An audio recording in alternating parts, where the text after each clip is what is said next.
전능하사 천지를 만드신 하나님 아버지를 내가 믿사오며 그 외아들 우리 주 예수 그리스도를 믿사오니 이는 성령으로 잉태하사 동정녀 마리아에게 나시고 본디오 빌라도에게 고난을 받으사 십자가에 못 박혀 죽으시고 장사한 지 사흘 만에 죽은 자 가운데서 다시 살아나시며 하늘에 오르사 전능하신 하나님 우편에 앉아 계시다가 저리로서 산 자와 죽은 자를 심판하러 오시리라. 성령을 믿사오며 거룩한 공예와 성도가 서로 교통하는 것과 죄를 사하여 주시는 것과 몸이 다시 사는 것과 영원히 사는 것을 믿사옵나이다. 아멘. 함께 올릴 찬송은 407장입니다. 찬송가 407장 구주와 함께 나 죽었으니 2절과 3절을 찬송하겠습니다. 407장 2절과 3절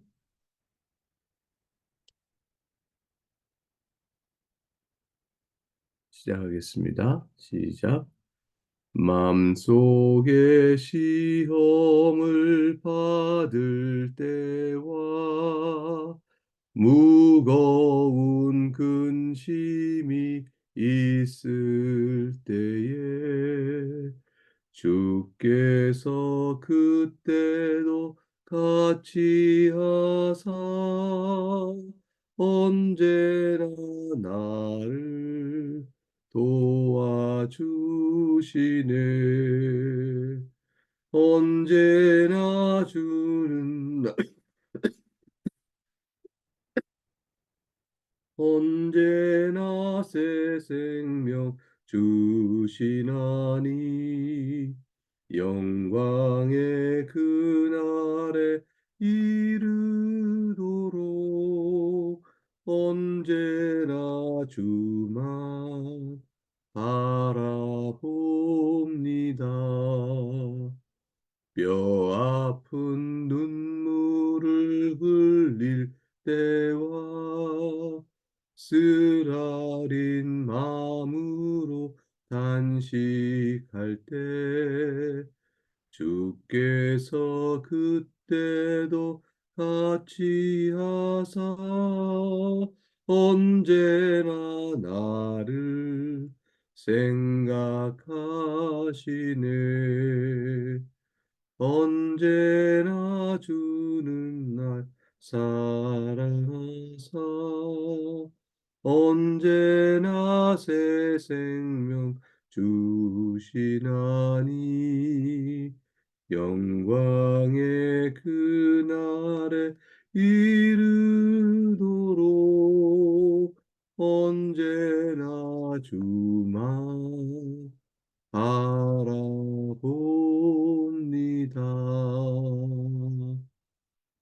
아멘.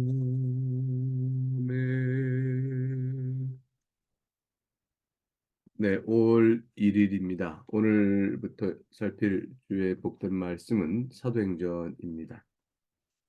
사도행전 1장부터 1장 1절에서 11절까지가 오늘 함께 살필 주의 말씀입니다. 사도행전은 예수님께서 하늘에 승천하신 이후에 30년 정도의 시간 동안 이루어지는 교회 역사를 보여주고 있습니다.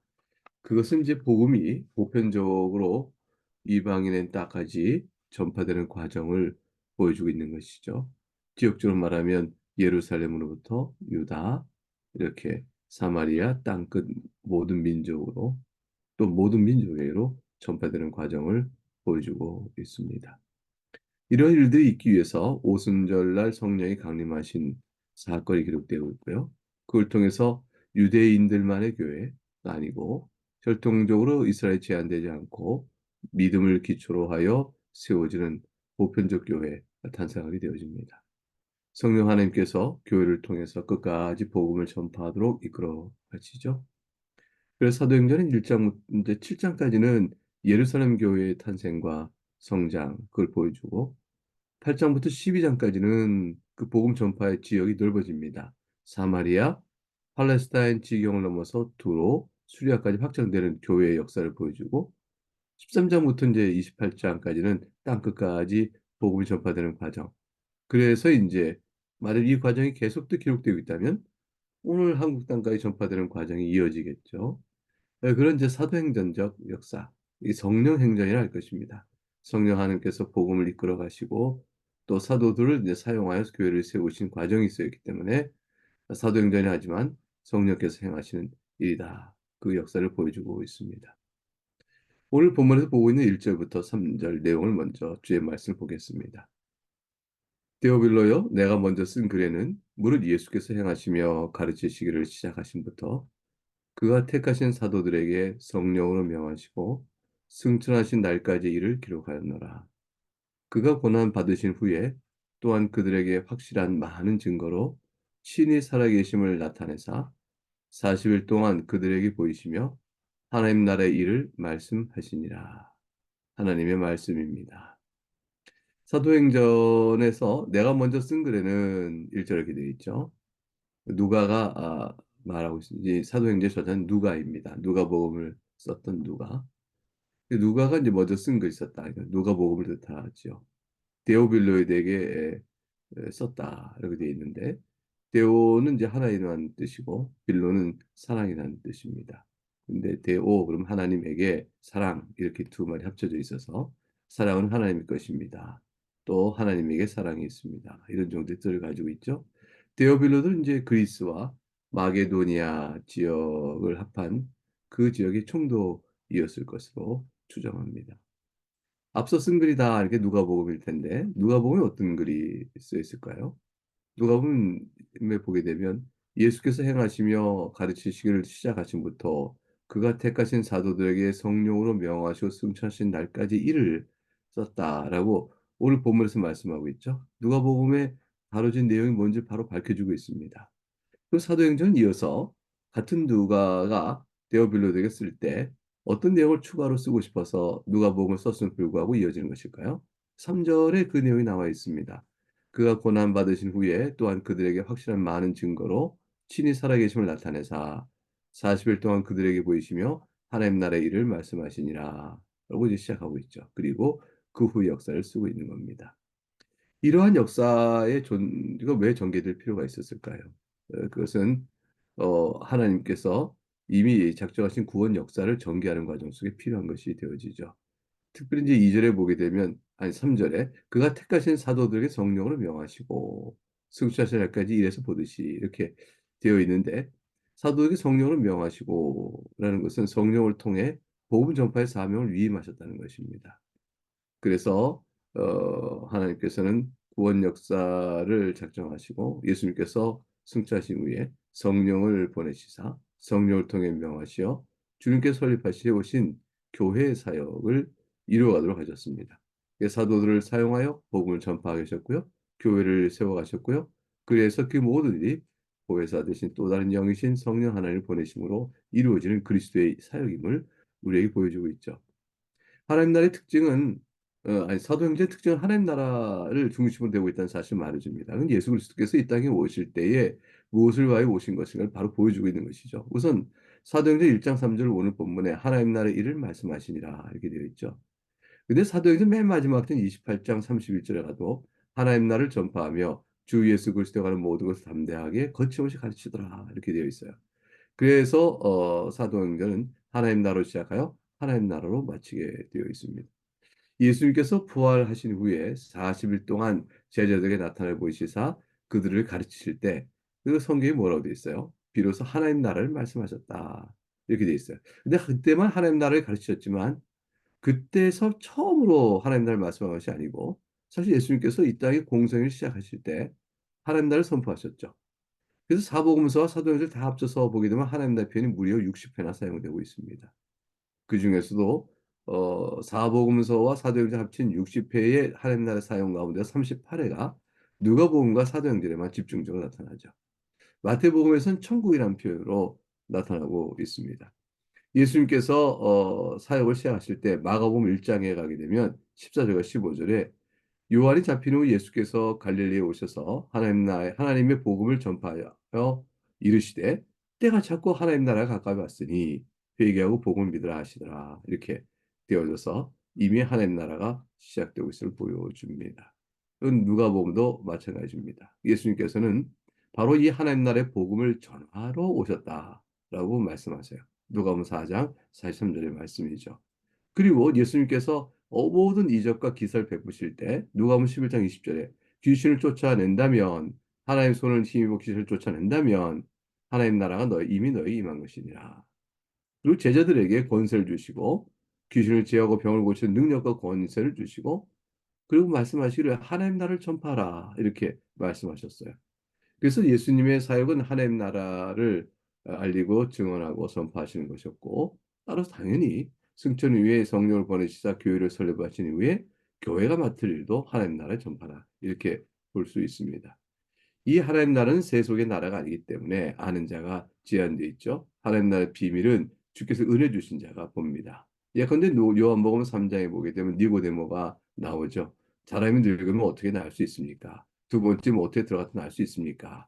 예수께서 대답하시기를 진실로 진실로 너에게 이르노니 사람의 물과 성령으로 나지 아니하면 하나님 나라에 들어갈 수 없느니라.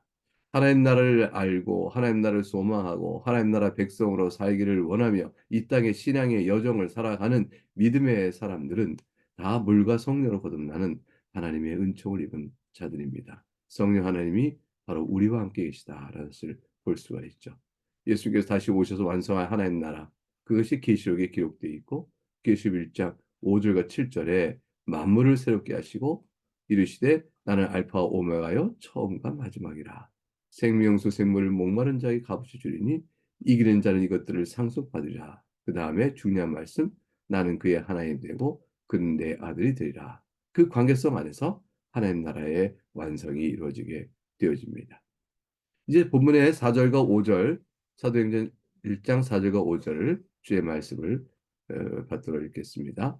사도와 함께 모이사 그들에게 분부하여 이르시되 예루살렘 떠나지 말고 내게서 들은 바 아버지께서 약속하신 것을 기다리라. 요한은 물로 세례를 베풀었으나 너희는 몇 날이 못되어 성령으로 세례를 받으리라 하셨느니라. 하나님의 말씀입니다. 하나님께 감사합니다.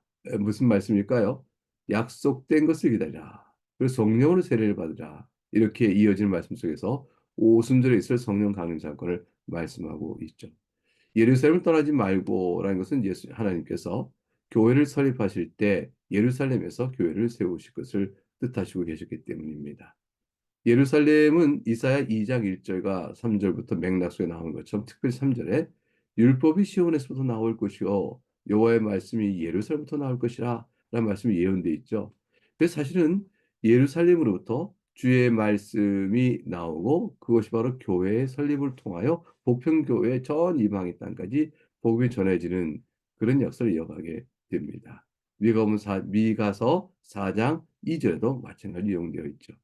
그래서 신약의 교회도 예루살렘부터 시작되기에 오순절 성령의 강림 사건 그것도 예루살렘에 있으므로 예루살렘을 떠나지 말라.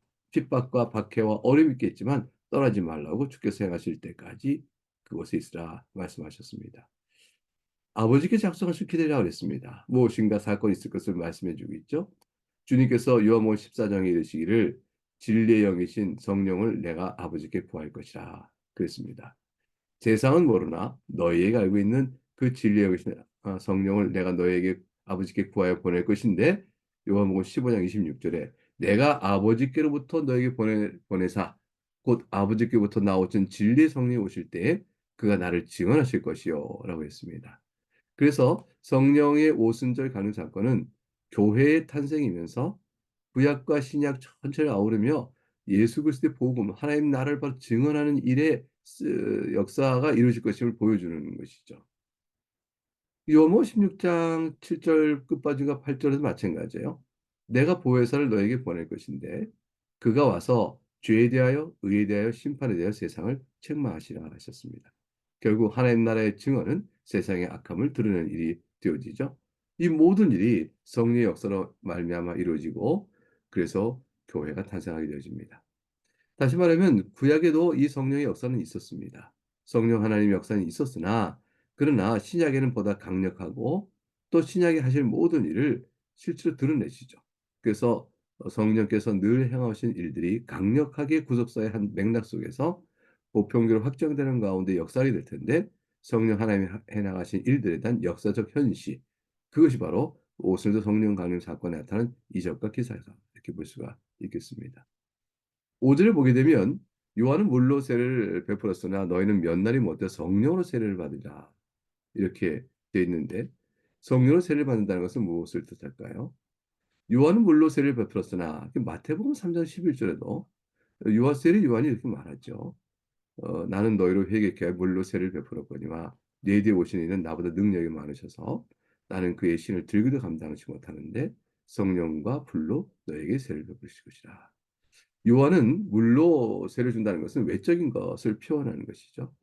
예수님의 성령 세례는 모든 것을 변화시키는 불로서 역사할 것입니다.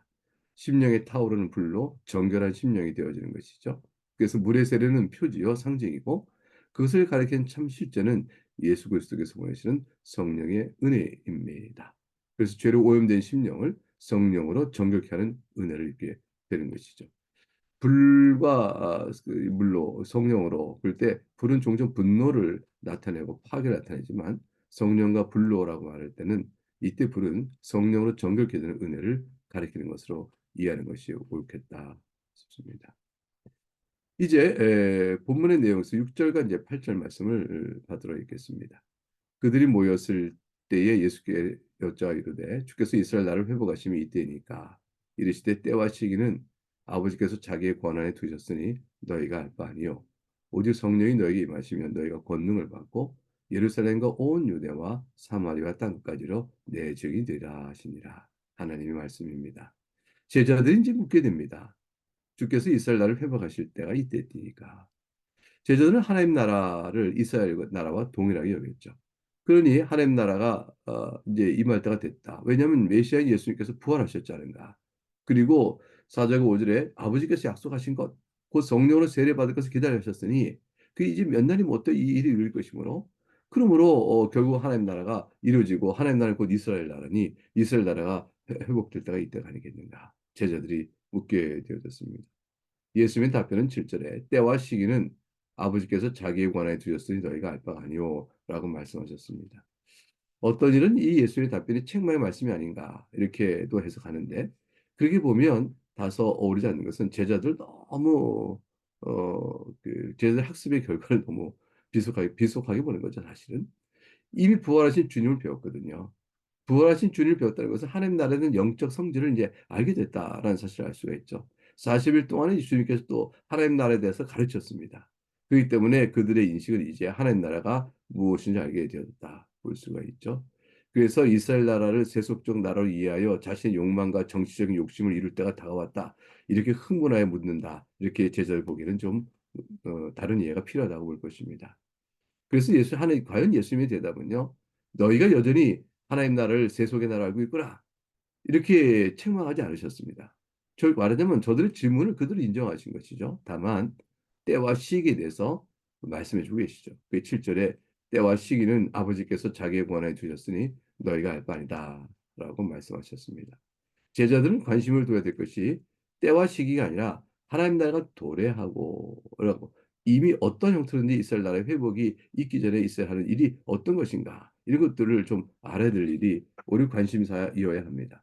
즉 예수 그리스도의 승천과 다시 오실 재림 사이에 예수 그리스도의 복음의 증거 사역을 그들이 하는 일에 마음을 둬야 했던 것이죠. 그래서 8절에 오직 성령이 너에게 임하실 터인데 임하시면 너희가 권능을 받을 것이고 예루살렘과 온 유대와 사마리아 땅까지 이런 내 증이 되라 하시니라. 이렇게 말씀해 주고 있는 것이죠. 이제 마지막 9절부터 11절까지 말씀을 보겠습니다. 주의 말씀입니다. 이 말씀을 마치시고 그들이 보는데 올려져 가시니 구름이 그를 가리어 보이지 않게 하더라. 올라가실 때에 제자들이 자세히 하늘을 쳐다보고 있는데 흰옷 입은 두 사람이 그들 곁에 서서 이르되 갈릴리 사람들아 어찌하여 서서 하늘을 쳐다보느냐 너희 가운데서 하늘로 올려지신 이 예수는 하늘로 가심을 본 그대로 오시리라 하였느니라. 하나님 말씀입니다. 하나님께 감사합니다.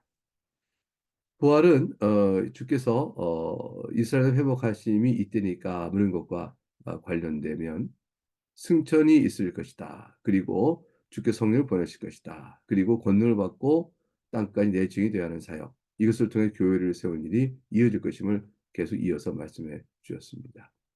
저들이 이제 예수님의 부활 사건을 보고 드디어 이스라엘 앞에 복음이 왔구나. 이렇게 감격하고 있지만 이어지는 사역이 있음을 보여주는 것이죠. 승천, 그리고 복음 증거의 사역, 그리고 다시 오실 재림, 그리고 하나님 나라가 이제 완성이 되어지게 되어집니다.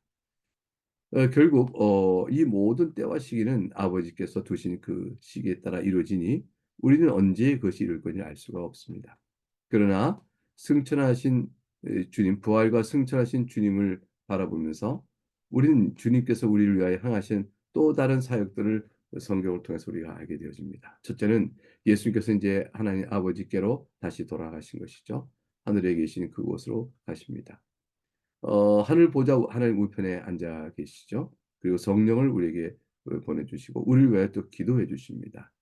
주님의 중보 기도가 있게 되어지고 주님께서 때가 되어지면 다시 오시게 되어집니다.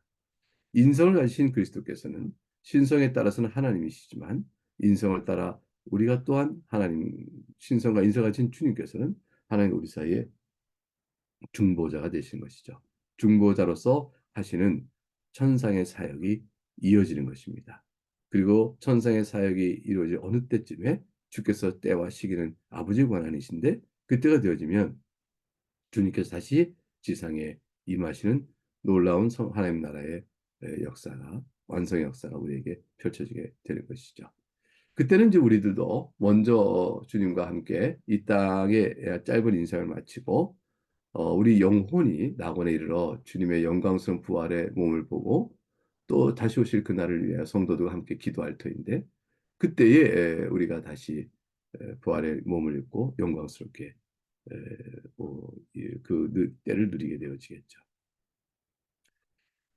오늘 본문의 말씀을 통해서 우리가 결론적으로 볼 것은 부활의 영광으로 주님께서 그때의 하나님 나라가 제자들이 묻는 것처럼 바로 임하였다면 이방인들을 위한 보편교회 설립은 없게 되는 것이죠.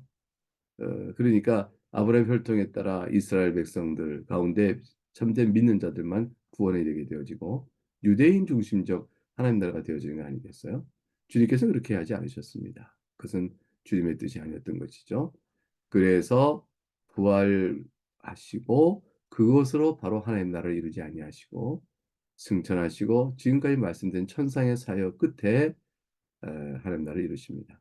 그래서 때와 시기는 우리가 알 바가 아니지만 하나님께서 정하신 권한에 두었으니 그 사이에 이루어질 사역이 무엇인가?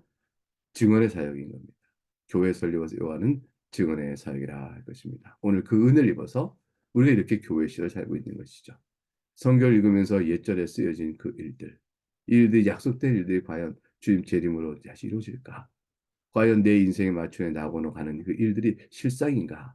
이 영적 세계에 관한 놀라운 성경의 많은 가르침들이 바로 그의 뜻 가운데 천상 사역 중에 있다는 사실을 보여주고 주께 다시 오실 그날을 소망 중에 바라보도록 하신 겁니다. 이것은 진리의 말씀입니다. 이 말씀이 여러분의 한 인생 사는데도 큰 힘이 되고 위로가 되고 유일한 가장 보배로운 것이 되지 않겠습니까?